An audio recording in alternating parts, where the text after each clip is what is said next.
চাঁদপুর থেকে আইছি লোন দিব লোন দিব টোকেন আছে লোক আছে যে লোক আছে আমরা চাঁদপুরের থেকে আইছি এরা চাঁদপুরের থেকে একটা বেলা সরকারেরা লোন দিবে মহিলা দুইজনে বলছে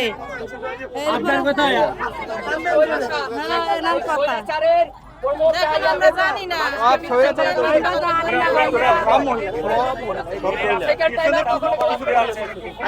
2টা গাড়ি ধরলাম এই পর্যন্ত 2টা গাড়িতেই আমরা সাধারণ জনগণকে যারা আছে এদেরকে জিজ্ঞাসা করতেছি যে আপনাদেরকে নিয়ে আসতেছে কারা, তারা তাদেরকে দেখাই দিচ্ছে যারা তাদেরকে নিয়ে আসছে তারাই স্পষ্ট বিবৃতি দিচ্ছে যে তারা আওয়ামী লীগের লোকজন।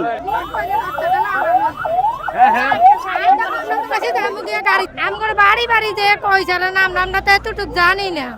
12,000 টাকা ওনারা তো ভাই নেতৃত্ব তো চিনি না তো ভাই।